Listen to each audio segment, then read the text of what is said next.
अब आइए इस इजलास के चहीते खतीब, वो खतीब जिसको सुनने के लिए पूरा मुल्क बेताब रहता है, जिसका सफर पूरे मुल्क में होता है, खिताबत के बादशाह नैयरे ताबा हजरत अल्लामा मौलाना अब्दुल्ला सालिम साहब अमर चतुर्वेदी दामत बरकातुहुल आलिया से मैं गुजारिश करता हूँ हजरत माइक पर आए और अपना ईमानी, इरफानी और हक़ानी तकरीर से क़ाबिला कौम को जगाए।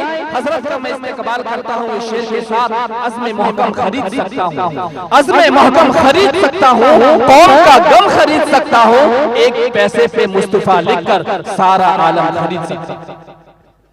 अस्सलामु अलैकुम व रहमतुल्लाहि व बरकातुहू। अल्हम्दुलिल्लाहिल्लज़ी अब्दअल अफ़लाक वल अर्ज़ीन वस्सलातु वस्सलामु अला मन काना नबिय्यन व आदम बैनल माइ वत्तीन। अम्मा बअद फ़अऊज़ु बिल्लाहि मिनश शैतानिर रजीम। बिस्मिल्लाहिर रहमानिर रहीम।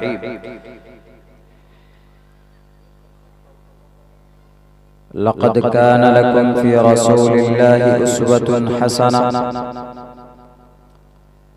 वक़ाल अल्लाहु तबारक व तआला शहरु रमज़ान अल्लज़ी उन्ज़िल फ़ीहिल क़ुरआन हुदल लिन्नास। सदक़ल्लाहुल अज़ीम। क़ाल रसूलुल्लाहि सल्लल्लाहु अलैहि वसल्लम अना ख़ातिमुन नबिय्यीन ला नबिय्य बअदी। वक़ाल नबिय्यु सल्लल्लाहु अलैहि वसल्लम इन्नमा बुइस्तुम मुयस्सिरीन व लम तुबअसू मुअस्सिरीन औ कमा क़ाल नबिय्यु अलैहिस्सलातु वस्सलाम।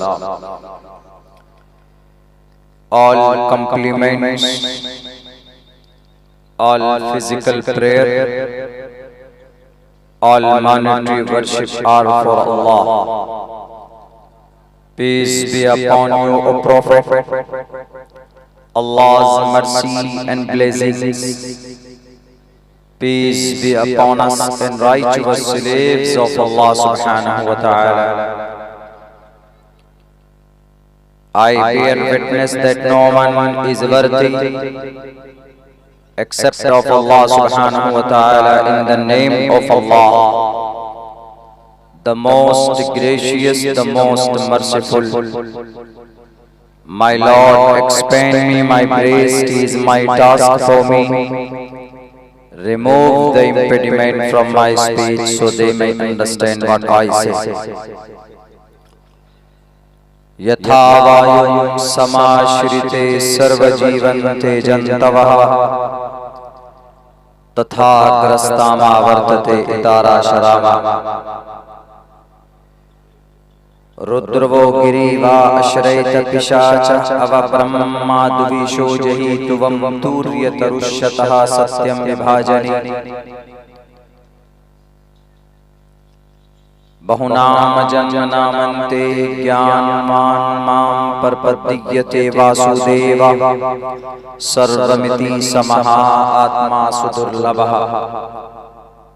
उदारा सर्व एवैते ज्ञानी तात्मेव मय्मतम् आस्थितः स हि युक्तात्मा मामेवामुत्तमां गतिम्। ओम नमः भगवते वासुदेवाय विश्वेश्वरा आदि पुरुष परंपरा अल्लेख पुरुषा नमः।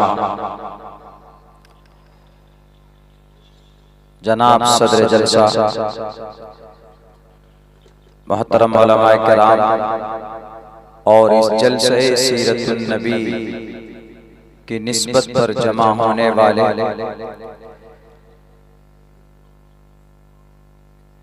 गैर मुसलमानों, समाजी मिली भाइयों, पर्दे में घरों में बैठकर अपने जलसे को सुनने वाली हमारे समाज के इज्जतदार माँ और बहनों, नबी पाक अलैहिस्सलातु वस्सलाम की निस्बत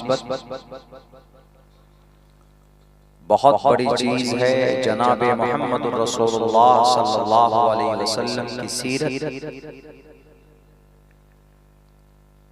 इंसानों के लिए, सिर्फ मुसलमानों के लिए नहीं, इंसानों के लिए मशाले राह है, कामयाबी का रास्ता है। इसलिए अल्लाह ने कुरान में कहा, लक़द काना लकुम फी रसूलिल्लाहि उस्वतुन हसना, कि मोहम्मद रसूलुल्लाह सल्लल्लाहु अलैहि वसल्लम की जीवनी में, उनकी जिंदगी में तुम्हारे लिए एक बेहतरीन रास्ता है, एक उस्वा है। यानी इंसानों को इस जमीन पर जिंदगी गुजारने के लिए जिन अफ़आल और जिन अहवाल और जिन कैफियत की जरूरत पड़ सकती है, अल्लाह के नबी अलैहिस्सलाम की जीवन में वो सारी चीजें पाई जाती हैं। हमें इस बात पर बहुत गर्व है कि पूरी दुनिया के अंदर, पूरी इंसानी तारीख में यही एक महान व्यक्ति ऐसा है जिसकी जिंदगी के किसी भी पहलू पर इंसान अमल कर ले, जिंदगी के किसी भी हिस्से को टटोल कर देख ले और इंसान उस पर अमल कर ले, हमारा ये दावा है कि वो आदमी दुनिया में भी कामयाब होगा और मरने के बाद भी कामयाब होगा। और वो ज़ात अक़दस जनाब मोहम्मद रसूलुल्लाह सल्लल्लाहु अलैहि वसल्लम, माइकल एच हार्ट क्रिश्चियन एक राइटर है, माइकल एच हार्ट, वो एक किताब लिखता है द 100।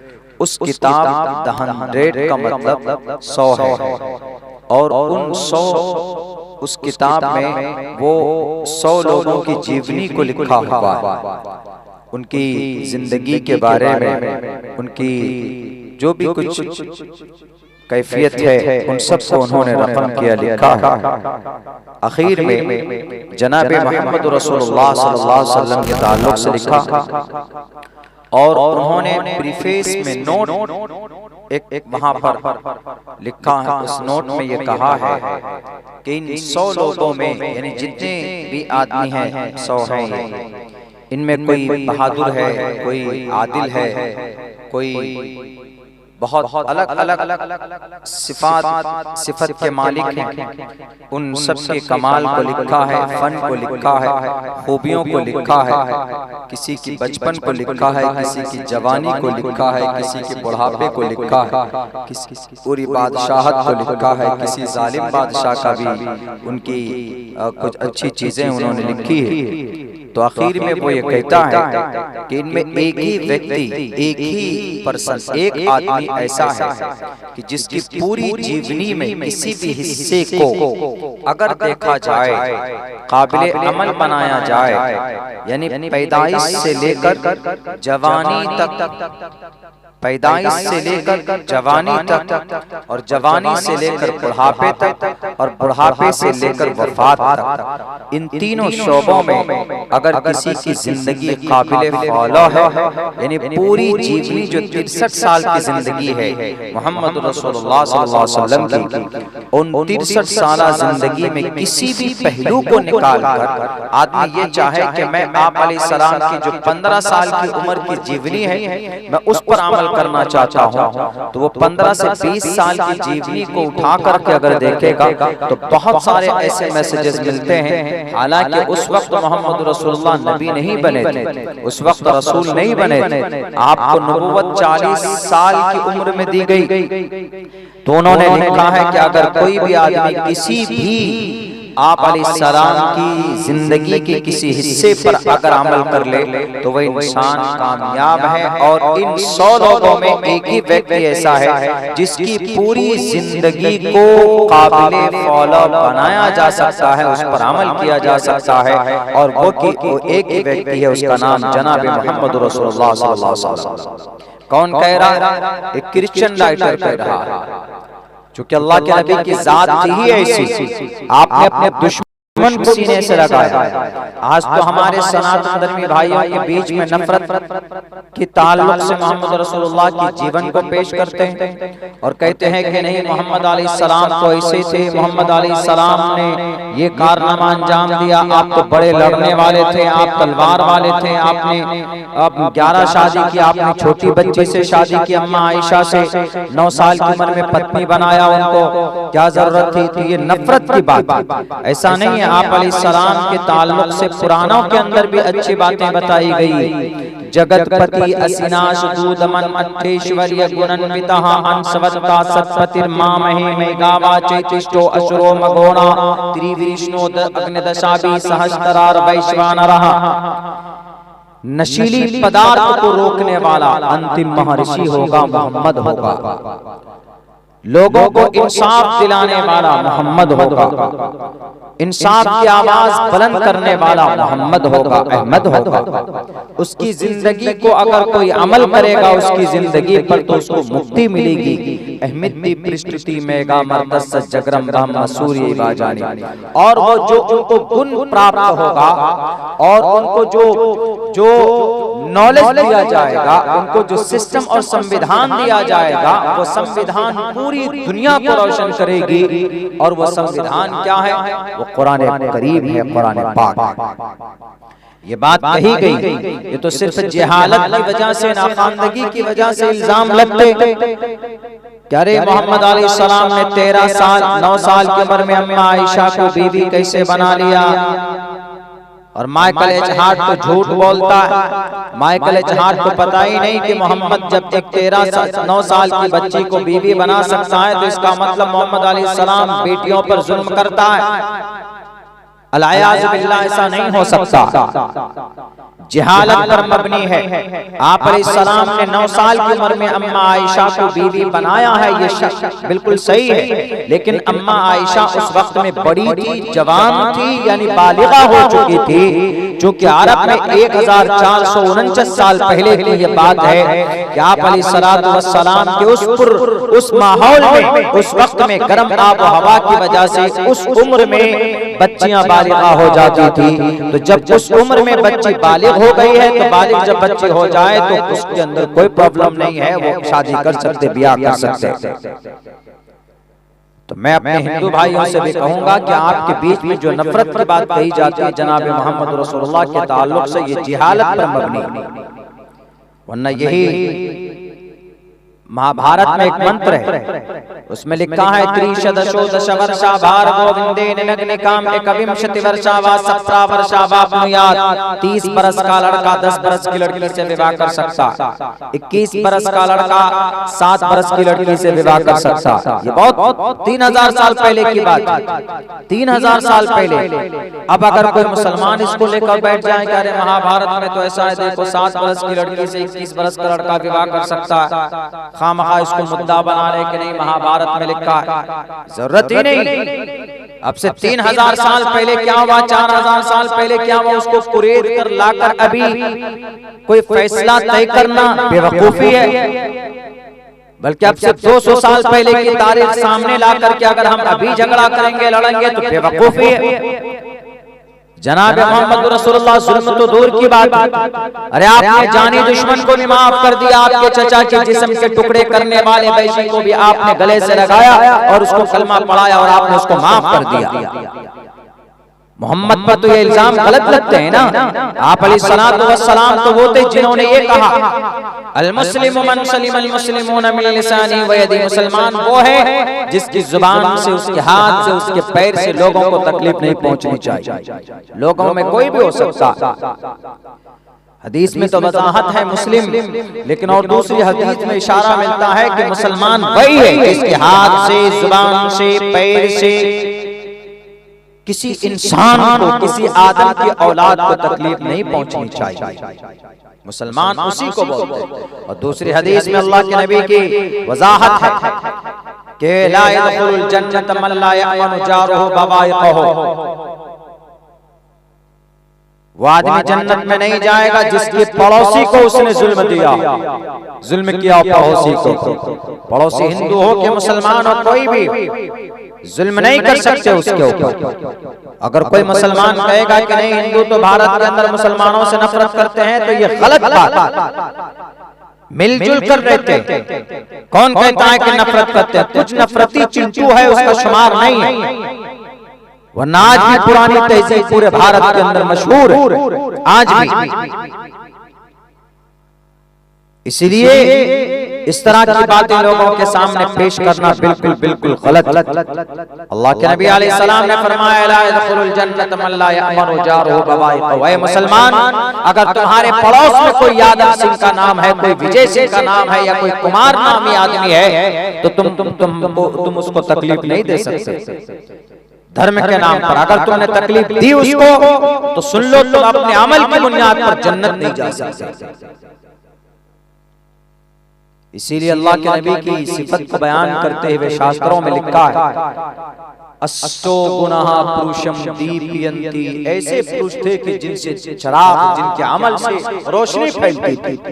पुरुषम दीपयन्ति प्रज्ञा च कोलम च दम श्रुतं च पराक्रमश। लड़ाकू होने के बावजूद मोहम्मद रसूलुल्लाह पराक्रमी थे, आप बहादुर थे, ताकतवर थे, उसके बावजूद भी आपने एक थप्पड़ किसी को नहीं मारा। कोई भी आदमी आकर कहे कि तारीख बताए मुझे, बहुत सारी तारीख की किताब है, सीरत की किताब है, दिखाए। किसी भी किताब में यह बात लिखी भी नहीं है कि मोहम्मद अलैहिस्सलाम ने किसी इंसान को एक थप्पड़ गुस्से में या बिना गुस्से के किसी को मारा हो, नहीं दिखा सकते। क्यों? पराक्रमी होने के बावजूद, क्योंकि आप अलैहिस्सलाम किसी पर जुल्म करने नहीं आए थे। आपने तो प्यार का पैगाम दिया है पूरी दुनिया को, और बंदे को जिस रब ने, जिस परमात्मा ने पैदा किया उस तक मिलाने की कोशिश की पूरी जिंदगी। जब आप ताइफ गए तो आपने क्या कहा ताइफ वालों को? ये नहीं कहा कि मुसलमानों से अल्लाह से मिलाता हूं, या अय्युहन नास, ए आदम की औलाद, क़ुलू ला इलाहा इल्लल्लाह तुफ्लिहू। ये कह दो कि माबूद एक है, तुम कामयाब हो जाओ। और माबूद एक ही। हिंदू भाई से पूछिए माबूद कितना, वो कहेगा कि एको देवा सर्वभूतेषु गूढ़ा देवे। ब्रह्मा कितना? एक ही है, कम्मा ब्रह्मा, ब्रह्मा एक ही। द्वितीयो नास्ते नहना नास्ते किंचन कम्मे ममद्वियत। कितने की भक्ति करनी चाहिए? एक ही की करनी चाहिए। तस्से भक्तिवान से श्यामा, एक ही परमात्मा की भी भक्ति होनी चाहिए। मुसलमानों से पूछो कि अल्लाह कितना, कहेगा एक ही, कुल हुवल्लाहु अहद अल्लाहुस समद लम यलिद व लम यूलद। रहमान कौन है, रहीम कौन है? अल्लाह ही अल्लाह के सिफाती नाम। There is deep relationship between Quran and some मंत्रा।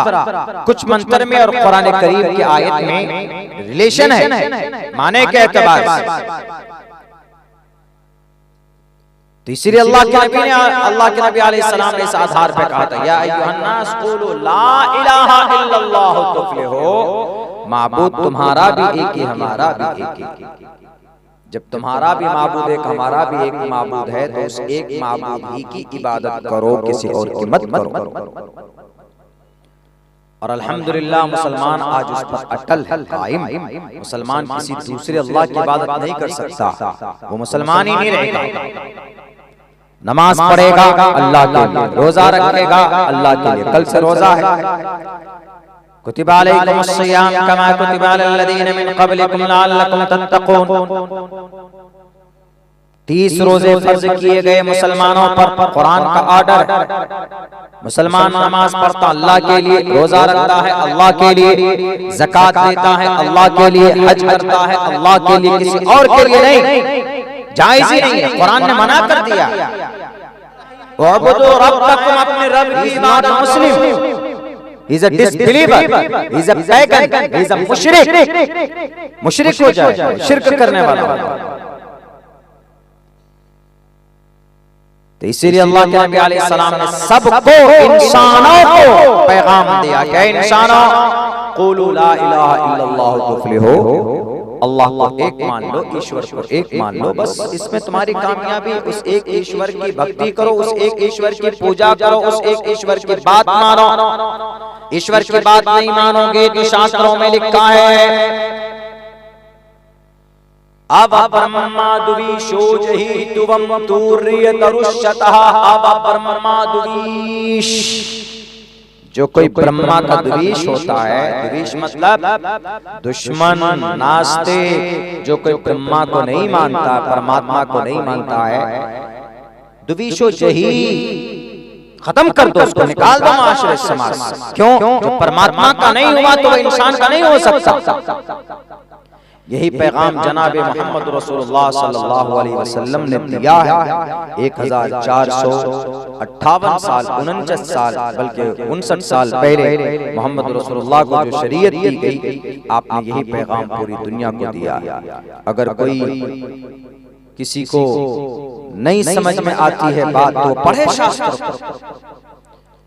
वजाहत हो जाएगी, दूध का दूध, पानी का पानी हो जाएगा कि मोहम्मद कौन थे। मोहम्मद आखिरी नबी थे। रकबरस अल्लामा, मोहम्मद अल्लाह के चुने हुए, मोहम्मद अल्लाह के चुने, अल्लाह के, मोहम्मद को अल्लाह ने चुना था। रकबरस, मोहम्मद क्या लेकर आए इस जमीन पर? अहमेव सौयमिदम बदामी जुष्टम दवाबिरुत्मानो शबी ईश्वानी लेकर आए इस जमीन पर। मोहम्मद को किसने चुना? मोहम्मद पर जो ईश्वानी आती थी तो कौन लेकर आते थे? नराशन संवाजिनम वाजत्री शैदीरम पोषणम सन्मैरी भेरथम न दुर्गादव सवा सुदानवो विश्व सम्मातृ अहंसु निष्पिपर्ता। मोहम्मद कौन थे? पूरी दुनिया ने जिनसे मोहब्बत की, मोहम्मद वो थे। मोहम्मद रसूलुल्लाह की जीवनी से एक सबक हमें ये मिलता है, हम मुसलमानों को आज की तारीख में हमें मिलकर रहना चाहिए। मिलकर आप अलैहिस्सलाम की जो जीवनी है उससे ये सबक मिलता है कि मिलकर रहना चाहिए टोटल मुसलमानों को, टोटल इंसानों को। उमूमन पूरे भारत के लोगों को एक प्लेटफॉर्म बनाना चाहिए। हिंदू हो, क्रिश्चियन हो, जैन हो, बौद्ध हो, कन्फ्यूशनिज्म हो, आशूरी हो, संतु हो, आदिवासी हो, दलित हो, कोई भी हो, इसलिए कि परमात्मा सबका एक है, सबका परमात्मा एक है, तो सबको एक प्लेटफॉर्म पर आना चाहिए। भारतीय बनना चाहिए, सबको एक हिंदुस्तानी बनकर रहना चाहिए। भक्ति अकीदा अलग मसला है, लेकिन सबको पहले नंबर पर, पहले फुर्सत पर हिंदू है, ब्राह्मण है, जैन है, बौद्ध है, क्रिश्चियन है, आदिवासी है, सिख है, दलित है, मुस्लिम है, नॉन मुस्लिम है, सबको एक प्लेटफॉर्म पर खड़ा होना चाहिए। शूद्रो ब्रह्मणतामिति ब्रह्मणश्चैति शूद्रतां क्षेत्रियो याति विद्रत्वं विघातवीच्यं तथैच च स एवात्रपति परजानां कथं पुनर्जति कीर्त प्रभेद। इस जमीन पर जितने भी मानव को पैदा किया है एक ही परमात्मा ने पैदा किया। जब परमात्मा पैदा करने वाला एक, तो हम इस जमीन पर लोगों को बांटते क्यों हैं? जात बिरादरी में, ऊंच नीच में, कि ये नापाक है, ये जोलाहा है, ये चमार है, ये फला बिरादरी का है, इसके हाथ को टच करोगे तो नापाक हो जाओगे। ये कॉन्सेप्ट गलत है। इसीलिए पहले नंबर पर पूरे भारत के लोगों को एक प्लेटफॉर्म पर मिलजुल कर रहना चाहिए, एक दूसरे का सम्मान करना चाहिए। हिंदू हो, मुसलमान का सम्मान करे, मुसलमान है तो हिंदू का सम्मान करे, क्रिश्चियन है तो जैन का सम्मान करे, जैन है तो हिंदू मुस्लिम सब एक दूसरे का सम्मान करें। अब रही बात ये कि हमें अमल, धार्मिक एतबार से हमारा कॉन्सेप्ट और हमारा अकीदा क्या होना चाहिए।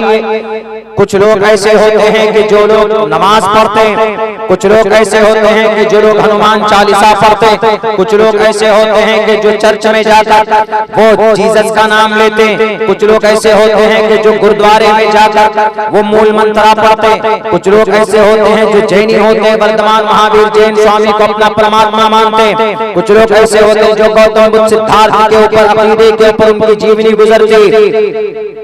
इनमें जिनका अमल ईश्वर या अल्लाह के मंशा के मुताबिक होगा, जिनकी इबादत, जिनकी जिंदगी रब के फरमान के मुताबिक होगा, परमात्मा के शास्त्र के मुताबिक होगा, मुक्ति उसी मिलेगी, जन्नत वही जाएगा। ये फैसला लड़कर नहीं होगा, ये फैसला शास्त्र में होगा।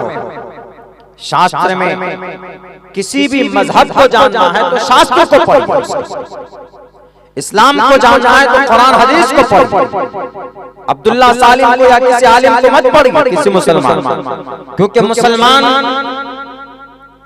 शरीयत का रोल मॉडल नहीं पेश कर सकता, बन सकता कि नहीं ये मुसलमान है, इसकी जीवनी प्रूफ है। हमारे पास प्रूफ हमारी शरीयत है। हिंदू धर्म को जानना है तो कोई नेता, कोई मंत्री, कोई संसदी, किसी को नहीं देखना, शास्त्र को देखना। ऋग्वेद में क्या लिखा है, यजुर्वेद में क्या लिखा, सामवेद में क्या लिखा, रामायण में क्या लिखा, महाभारत में क्या लिखा। और ये बात कही भी है श्रीमद् भगवत गीता के अंदर साफ और खुले लफ्जों में कहा गया, खुले लफ्जों में ये शास्त्र विधि मुत्सुरज्य वर्तते काम कार्ता न सिद्धिं वाप्नोति न सुखम न प्राम गतिम तस्मात् शास्त्रम प्रमाणम ते कार्य अकार्य व्यवस्थितो ज्ञात्वा शास्त्र विधानोक्तम कर्म कर्तुम् अर्हसि। कौन सा काम करना है, कौन सा काम नहीं करना है, ये शास्त्र बताएगा। कोई उद्योगपति नहीं बता सकता है, कोई इंसान नहीं बता सकता है। हाँ, इंसान और मनुष्य वही बताएगा जो शास्त्र में लिखा होगा तो मानेंगे, लेकिन अगर शास्त्र के खिलाफ कहेगा, हो सकता है कि अपने स्वार्थ की भी बात कर रहा हो। तो हम लोग जो क्या फॉलो करते हैं जनाबे मोहम्मद रसूलुल्लाह सल्लल्लाहु अलैहि वसल्लम को, तो इसलिए मैं ये कहता हूँ कि आप पहले भारत के अंदर मिलजुल कर रहे उम्मन और खुसूसन मुसलमानों को भी कलमे की बुनियाद पर एक प्लेटफॉर्म पर आना चाहिए। कोई भी आपके समाज में कोई भी बात होती है किस तरह की, अगर इस तरह की मजहबी एतबार से, मस्जिद के एतबार से, रोजा नमाज के एतबार से, कलमे की बुनियाद पर आपको मुत्तहिद होना चाहिए, मुत्तहिद होना चाहिए, बटना नहीं चाहिए। क्योंकि अल्लाह की मदद अगर आएगी आपकी दुआ करने पर तो आपके इतिहाद पर अल्लाह की मदद आती है, बच जाने पर अल्लाह की मदद नहीं आती। आज पूरी दुनिया के अंदर मुसलमान क्यों जलील और रुस्वा? क्योंकि मुसलमान बटा हुआ, मुसलमान अलग अलग गिरोहों में, अलग अलग फिरकों में, अलग अलग जमात में बट गया है। तो इसीलिए अल्लाह ने अपनी मदद रोक दी है। जब जंगे बद्र में, जंगे उहद में अल्लाह की मदद रुक सकती है तो फिर हम और आप मुसलमान कौन है? जबकि वहां नबी की जात मौजूद थी, हजरत अबू बकर सिद्दीक मौजूद थे, उमर फारूक मौजूद थे, उस्मान मौजूद थे, किबार सहाबा किराम की एक बड़ी जमात मौजूद थी। लेकिन सहाबा दो जमात में हो गए, एक इस तरफ, एक इस तरफ, दो ख्याल हो गए, दो ख्याल के लोग हो गए। सहाबा से ये चूक हुई तो अल्लाह ने मदद रोक दी और फिर 70 सहाबा किराम वहां पर शहीद हो गए। फिर आज तो कोई सहाबा नहीं है, आज तो अल्लाह के नबी भी नहीं है। तो इतने प्लेटफॉर्म पे अगर ये मुसलमान बटेगा तो अल्लाह की मदद आएगी। अगर आप पर जुल्म होगा तो अल्लाह की तरफ से नुसरत आएगी? नहीं आएगी। तो इससे साफ पता चलता है कि मुसलमानों को खुसूसन कलिमे की बुनियाद पर एक प्लेटफॉर्म पर खड़ा होना चाहिए, ताकि कोई भी मिली समाजी कोई भी मसला आपके समाज में मजहबी एतबार से कोई भी सामने आए तो मिलजुल कर कानून और संविधान को सामने रखकर उसकी लड़ाई लड़ सको, आगे कदम बढ़ा सको। तो ये पैगाम बहुत जरूरी है। इस देश के अंदर सबको मिलजुल कर रहना चाहिए, क्योंकि वक्त बहुत जब कम होता है तो मुझसे फिर तकरीर होती नहीं है, इसलिए कि प्रेशर रहता है, टाइम हो गया, वरना हम तो एक डेढ़ घंटा, 1.5 घंटा, 2 घंटा, पौने 2 घंटा, 2-2.5 घंटा, पौने 3 घंटा, इस तरह का वक्त मिल जाता है। उस तरह की आदत है बात करने की, बैरक। तो एक तो ये बात आप लोगों के सामने आई कि हम सबको मिलजुल कर रहना है। दूसरी बात मैं यहाँ पर ये कहने वाला हूँ कि कल से रोजा एक पवित्र इबादत है। रोजा 30 दिन का होता है, 30 दिन का यानी 1 महीने का रोजा मुसलमानों पर फर्ज है। और ये रोजा अगर कोई रखता है तो क्या होता है? या अय्युहल्लज़ीना आमनू कुतिबा अलैकुमुस्सियाम कमा कुतिबा अलल्लज़ीना मिन क़ब्लिकुम लअल्लकुम तत्तक़ून। मुसलमानों में रोजा है, हिंदू समाज में व्रत है। हिंदू समाज का व्रत अलग होता है, उसमें थोड़ी परमिशन होती है, फ्रूट वगैरह कुछ खा सकते हैं दिन में, लेकिन इस्लाम में इसकी परमिशन नहीं होती, आप कुछ खा नहीं सकते। यानी फजर के अजान से लेकर मगरिब के अजान तक you have to keep fast, आपको भूखा रहना है, आपको कुछ नहीं खाना है। तो ये क्यों किया जाता है? ये सिर्फ अल्लाह का ऑर्डर है। कुतिबा अलैकुमुस्सियाम, रोजे फर्ज है, रोजा रखो, रोजा रखना पड़ेगा। तो भाई एक महीना हम भूखा रहेंगे तो क्या मिलेगा अल्लाह हमें? तो अल्लाह कहता है लअल्लकुम तत्तकून, तुम्हारे अंदर तकवा पैदा होगा। और रमजान चूंकि रमज़ा से मना है, जिसके माने आते हैं जलाने के, और रोजा गुनाहों को ऐसे जला देता है जैसे आग सूखी लकड़ी को जला देती है। तो इसीलिए 30 दिन के रोजे रखेंगे हम लोग, एकदम बिल्कुल इस्तिकामत के साथ रखेंगे, और रातों को तरावी में कुरान करीम भी सुनेंगे। 11 महीने तो खाते हो नौजवानों, अगर तुम एक महीना नहीं खाओगे तो तुम्हारी बॉडी सूख नहीं जाएगी। तो इसीलिए अगर कोई जानबूझकर इस मुबारक महीने का एक रोजा छोड़ता है, क़यामत तक अगर पूरी जिंदगी भी रोजा रखेगा तो उसकी फजीलत को नहीं पा सकता। तो रोजा रखना है इंशाअल्लाह। कल से शुरू हो रहा है मुबारक अमल। अल्लाह के नबी अलैहिस्सलाम का ऑर्डर नहीं है, ये अल्लाह का ऑर्डर। 5 ऑर्डर अल्लाह की तरफ से है। क्या? ईमान, अकीमुस्सलात, नमाज, आतुज़ ज़कात, ज़कात, व अतिम्मुल हज, हज, कुतिबा अलैकुमुस्सियाम, रोजा, हज भी फर्ज, हज फर्ज है मुसलमानों पर, लेकिन हर किसी पर नहीं है। उसके लिए एक प्रोसेस है, उसके लिए एक फंड है, उसके लिए एक निसाब। हमारे हिंदू भाई आज ही हम ट्रेन में जब थे राजधानी में बैठे हुए, तो करीब में एक साथी थे बैठे हुए भुवनेश्वर के, तो फोन पे बात कर रहे थे। तो उन्होंने कहा कि हाँ, अब तक का तो पाप धुल गया, चूंकि मैं महाकुंभ से आ गया हूँ, लेकिन अब यहाँ से जो पाप होगा वो फिर 12 साल के बाद धुलेगा। जैसे मुसलमानों में कॉन्सेप्ट होता है कि भाई हज करके आ गए तो पाप धुल गए मेरे सारे, अब यहाँ से कोई पाप होगा फिर दोबारा हज करने जाऊंगा तो धुल जाएगा। ये बात जहन में रहे मेरे हिंदू भाइयों, आपके यहाँ महाकुंभ का कॉन्सेप्ट है, मैंने इस पे तफसीली बात की है। बैरके वक्त तो कुंभ का मेला भी खत्म हो गया, आज लास्ट था, शायद 28 फरवरी को लास्ट था, वो खत्म हो गया। आपका कॉन्सेप्ट है कुंभ में लोग नहाने के लिए जाते हैं, और उनका अकीदा है सनातनी भाइयों का कि वो नहाने के लिए गंगा में जाते हैं। तो चूंकि वो अमृत जल गिरा है, अमृत जल लंबा वाक़या, 4 शहर में गिरा है, हरिद्वार में, प्रयागराज में यानी इलाहाबाद में, उज्जैन में और नासिक में। ये 4 ही शहर में कुंभ के मेले का आयोजन होता है। 5वां किसी शहर में कुंभ का मेला नहीं वो किया जा सकता, क्योंकि वहाँ अमृत जल गिरा ही नहीं। जब वहाँ अमृत जल गंगा में नहीं गिरा है तो वहाँ फिर नहाएगा तो वो उसकी पाप नहीं धुलेंगे। तो इसीलिए 4 ही शहर में होता है। तो उसमें मेन काम क्या होता है? नहाना। नहाने से पाप धुलता है। वो पाप धुलता है जो आपने ईश्वर के कहने पर, यानी ईश्वर ने जिन कामों से आपको मना किया, आपने अनजाने में कोई गलती कर दी तो आपके वो पाप धुल सकते हैं। लेकिन अगर आपने किसी की जमीन हड़प ली, किसी को तकलीफ दी, किसी का पैसा लूट लिया, किसी को मारा, किसी का मर्डर किया, किसी का कत्ल किया, तो ऐसी सूरत में गंगा स्नान करने से भी पाप नहीं धुलेगा। एक मर्तबा क्या 70 मर्तबा महाकुंभ में शरीक हो जाएंगे तो नहीं धुलेगा। सेम उसी तरीके से जैसे मुसलमान भी सोचता है कि हम आज करने जाएंगे तो अल्लाह सारे गुनाह को माफ कर देगा। गलत सोच। हुकूकुल इबाद अल्लाह माफ नहीं करता है, हुकूकुल्लाह अल्लाह माफ कर देता है। हुकूकुल्लाह क्या है? नमाज, रोजा, ज़कात, ये अल्लाह का हक। आपने नमाज नहीं पढ़ी 15 साल, 20 साल, 25 साल तक, आपको एहसास हुआ हमने बहुत बड़ा गुनाह किया, आप गए हज करने के लिए, हज पे भी अगर नहीं गए, आपने अपने मस्जिद के कोने में बैठकर दिल से, सच्चे दिल से आपके 2 कतरे आंसू निकले, आपने अल्लाह से सच्चे दिल से तौबा किया है, तो अल्लाह सच्चे दिल से तौबा करने वाले को माफ फरमाता और बहुत करीब कर लेता, पहले से ज्यादा महबूब बन जाता।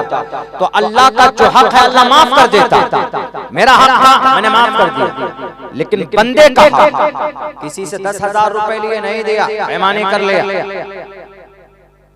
जमीन थी, रिश्वत देकर उस जमीन के ऊपर कब्जा कर लिया,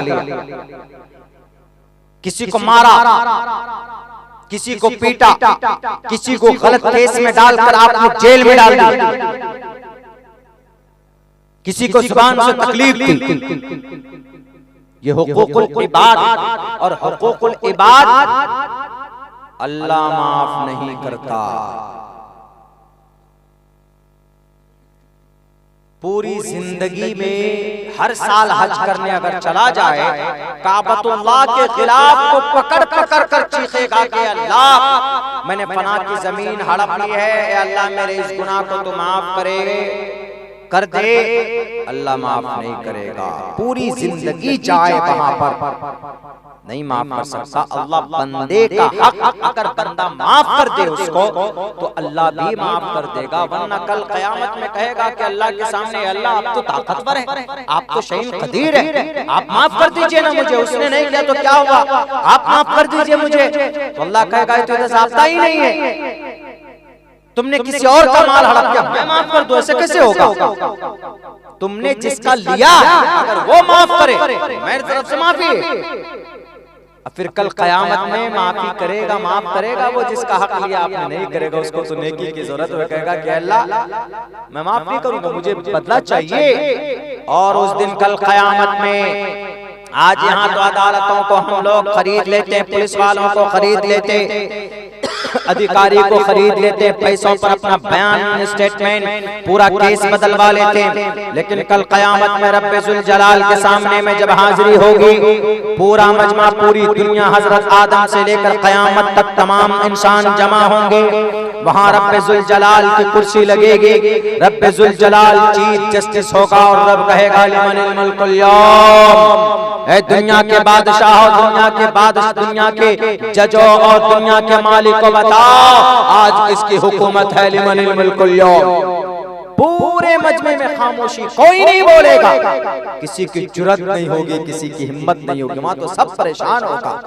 रब कहेगा लिमनिल मुल्कुल यौम, कौन है आज का चीफ जस्टिस, कौन है आज का गद्दी, आज के गद्दी का मालिक, कुर्सी का पीएम सीएम राष्ट्रपति, दुनिया में जितने सबसे बड़े ओहदे होते, रब पूछेगा कौन है आज का बादशाह, बताओ जरा। कोई आवाज नहीं आएगी, तो उसके बाद फिर एक तरफ से आवाज आएगी लिल्लाहिल वाहिदिल कहार, अल्लाह सबका मालिक है आज। फल्यौम ला तुज़लमु नफ्सुन शैआ, जर्रा बराबर, राई के दाने के बराबर किसी पर जुल्म नहीं होगा।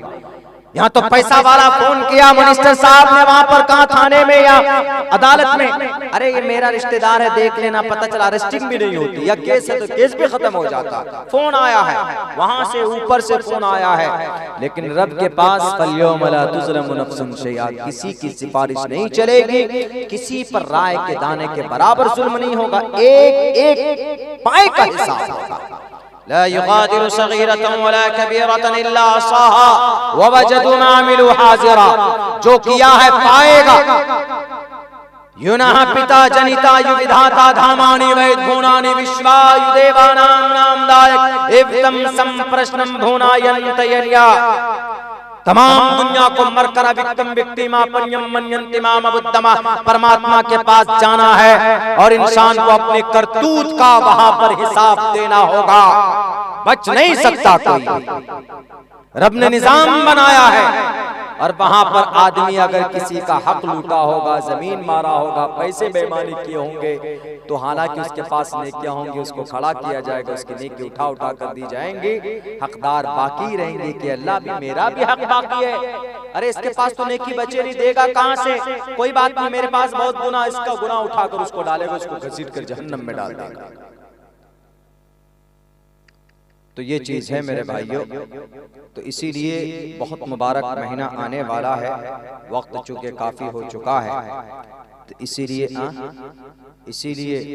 बेहतर ये है कि इस मुबारक महीने की पूरी कदर की जाए और इस मुबारक महीने का पूरा फ़ायदा उठाया जाए। किसी को तकलीफ देने या किसी को परेशान करने की ज़रूरत नहीं है, वरना कल क़यामत में आपको हिसाब देना होगा। अल्लाह से दुआ करते हैं कि अल्लाह तबारक व तआला कहने सुनने से ज़्यादा अमल की तौफीक अता फरमाए। बहुत बहुत शुक्रिया। अस्सलामु अलैकुम व रहमतुल्लाहि व बरकातुहू। रब्बना आतिना फिद दुनिया हसनतन व फिल आखिरति हसनतन व क़िना अज़ाबन्नार। ए अल्लाह जलसा सीरतुन नबी के उन्वान पर पूरे गांव वालों ने जलसा मुनक़िद किया है। या अल्लाह इनके इस जलसे की बरकत से गांव के अंदर दीनदारी की फिजा को आम फरमा। इस जलसे की बरकत से इस गांव के अंदर खुशहाली पैदा हो। इस जलसे में जितने भी लोग शरीफ हुए हैं, जो भी बातें कही गई उन तमाम बातों पर अमल की तौफीक अता फरमा। या अल्लाह इस जलसे में जितने भी लोगों ने जिस एतबार से भी ताउन और मदद पेश की उन सब के ताउन को कबूल फरमा। हम सब के लिए हमारी इस मिल बैठक को या अल्लाह हश्र के मैदान में निजात का जरिया बना। या अल्लाह जो लोग या अल्लाह परेशान उनकी परेशानियों को दूर फरमा। जो लोग बेरोजगार हैं उनको हलाल पाक रोज़ी नसीब फरमा। या अल्लाह जो लोग इस दुनिया से चले गए उनकी मग़फ़िरत फरमा।